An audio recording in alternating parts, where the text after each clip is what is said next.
Your body language speaks louder than your words, especially when you're on stage or presenting. But is your body helping you connect or creating barriers between you and your audience? Body language has the power to elevate your presence and impact as a speaker. In today's video, I'll share 5 actionable tips to master public speaking body language that will help you build confidence, connect with your audience, and leave a lasting impression. Before we dive in, let me know in the comments which body language habit you struggle with the most. And of course, as always, don't forget to hit that subscribe button to stay updated on weekly communication and public speaking tips. We often think our minds dictate how we feel and act, and our minds are extremely powerful. That is where everything happens, and that's why it is so important to foster a good and healthy mindset. But what happens when you're shy, or scared, or stressed, or worse, dreading your next presentation? It shows, because the mind reflects itself on how we stand and carry ourselves. But I have good news for you, my friend, and this is going to change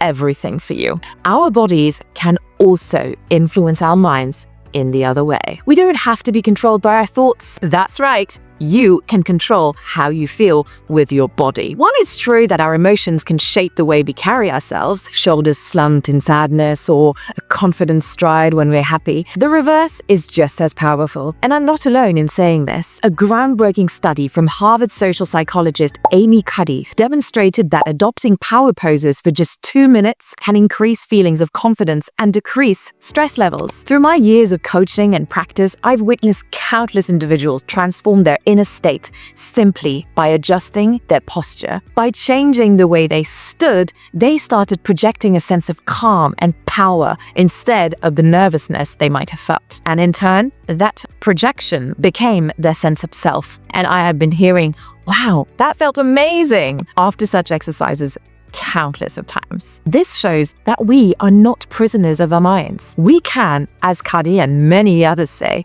fake it until we make it. By intentionally shaping our body language, we create a ripple effect that shifts our emotions and mindset, empowering us to step into every moment with greater confidence and control. So, are you ready to take back control? Grab your notebook and pen and let's do it. First up on our body language checklist is owning the stage with an open posture. But what does that exactly mean? Basically, standing tall with shoulders straight, with feet hip-width apart, strongly grounded in the floor. Open posture conveys confidence and approachability. Research published in the Journal of Nonverbal Behavior found that open body language increases perceptions of power and trustworthiness. On the flip side, a closed-off posture, like crossed arms or hunched shoulders, signals nervousness and creates barriers between you and your audience. To implement this, stand tall with your feet shoulder-width apart and relax your shoulders. The power stance, or power pose, where your feet are firmly planted and your posture is upright, creates an aura of confidence and authority. This not only makes you feel grounded, but it signals to your audience that you are composed and in control. Practice it before stepping on stage. For instance, as I've mentioned before, Amy Cuddy's study on power poses proves scientifically that holding an expansive posture for just 2 minutes before your speech can boost your confidence levels significantly. So why not give it a go? If you're shy and dreading speaking in public, why not save this video and watch it later, where I share tips for you to transform your shyness into powerful strength. Tip number 2, maintaining meaningful eye contact. Eye contact builds trust and connection, as you know, and noted in research, namely by Dr. Michael Argyle, a pioneer in social psychology. His findings indicate that people who maintain eye contact are perceived as more credible and confident. Without eye contact, you might come across as insecure or disengaged, even if it's far from the truth. Eye contact is one of the most powerful ways to connect with your audience. It shows that you're present, that you're confident, and genuinely interested in the conversation or the message that you're delivering. Think about it. When someone avoids your gaze, doesn't it feel like they're hiding something or not fully invested in the interaction? That they're not really listening? Maybe even thinking about something else. It might even come across as quite rude. That is why eye contact is so important. Maintaining steady but natural eye contact reassures your interlocutor and your audience. It builds trust. It invites them to stay engaged in what you're saying. It's not about staring. It's about creating a dialogue in silence with your eyes that says, I see you and I'm here with you right now. So, Here's a little practical tip for this one. Follow the one thought, one look rule. Hold eye contact with one person for about 3 to 5 seconds, around the length of a sentence, before moving to the next. This makes each individual feel like you're speaking directly to them. Avoid scanning the room too quickly, as it can feel impersonal, or staring over people's heads during your whole presentation, which disconnects you from your audience. Pro tip here, even if it's not recommended to only look over people's heads when you're presenting, if you are someone that often looks at the floor when you're searching for your words, try shifting that look to the floor to above people's heads. That way, instead of looking away, they can still see your beautiful eyes and know that you're still there with them and that you're coming back to them. It gives your audience more of a safety net. They know that you're still with them and coming back to pick them up with your presentation. Evenly distribute your gaze across the room to ensure everyone feels included in the conversation. It's as if you have a fan laid out in front of you. Fan your audience with your eyes, left, center, right, and backwards. For large audiences, divide the room into sections and focus on one person in each section to create a sense of intimacy, even in big spaces. By the way, if you have made it this far in the video, please let me know by commenting "fanning" on the comments below. Alright, let's move on to our third body language tip of today. Your gestures.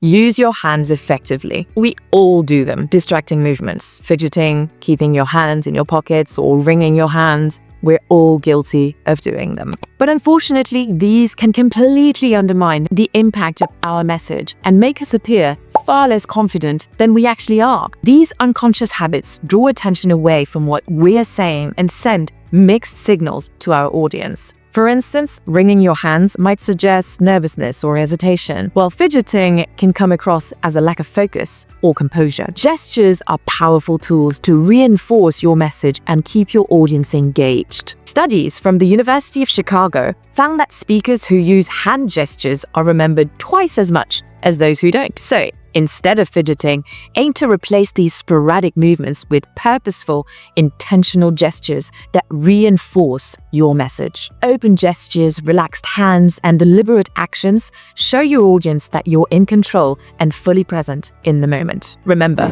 confidence isn't just in what you say, it's how you show up, and your body plays a huge role in that. So, here's the practical guidance. When not gesturing intentionally, keep your hands in a neutral, home-based position at waist level. Then, use deliberate gestures to emphasize your points. For instance, give gestures, palms up, to present facts or options. Show gestures, demonstrating shapes or sizes to illustrate ideas. Chop gestures, using one or both hands for emphasis to convey strong opinions. Avoid pointing, as it can feel aggressive, and instead opt for open palm gestures to appear approachable. You can practice these gestures with a friend or in front of a mirror to ensure that they feel natural and aligned with your message. Tip número 4.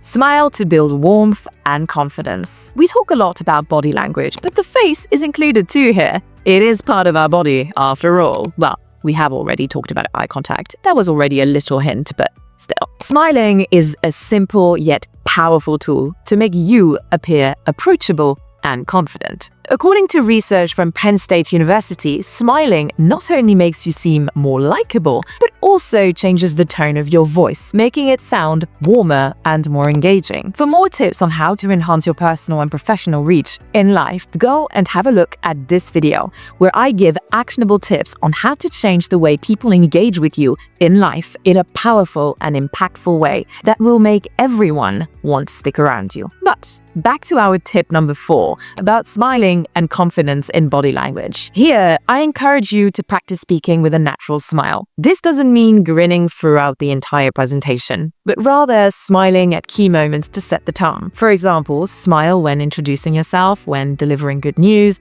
or when sharing a relatable story. You will see that it will transform the way people are around you and how they perceive you. If you find it difficult to smile naturally, try this. Before your speech, think a moment. Think of a moment, a person, or a memory that genuinely makes you happy. Visualizing it will make your smile more authentic and relaxed, and in turn, the whole of you too. Did you you know that 80% of the people watching my videos are not yet subscribed to my channel? Let's change that. And if you're enjoying these practical tips, let me know by hitting that like and subscribe button. By subscribing, it helps and supports me to continue delivering qualitative content for you every week. And more importantly, it lets me know that this content is useful to you. Also, if you had a specific issue with communication or public speaking or acting that you're struggling with, please let me know in the comments. It would be my pleasure to make a video answering your specific problem, and then we can all tackle it together. There are no stupid questions. We all are here to grow.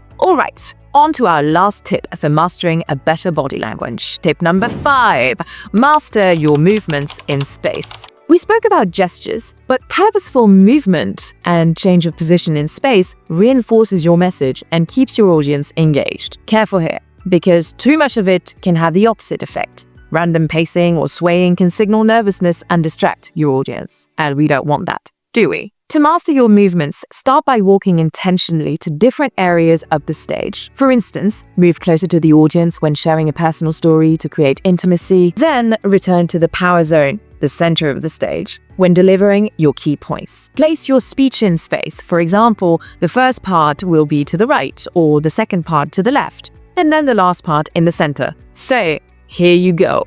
There are your 5 essential body language tips to help you become the light everyone will be drawn to and put you on your way to becoming the amazing public speaker you are. Again, if you found this helpful, before you go, don't forget to like and subscribe for more actionable tips on public speaking and communication. And don't hesitate to share this video with anyone you know could do with a little body language and mindset boost. If you want to continue your public speaking journey, click on the video appearing on the screen, where I give you the 5 best ways to begin any speech to have the best impact as an orator. Thank you again so much for watching. I will see you in my next video, my friend. But until then, follow your passion and speak up. Ciao, ciao.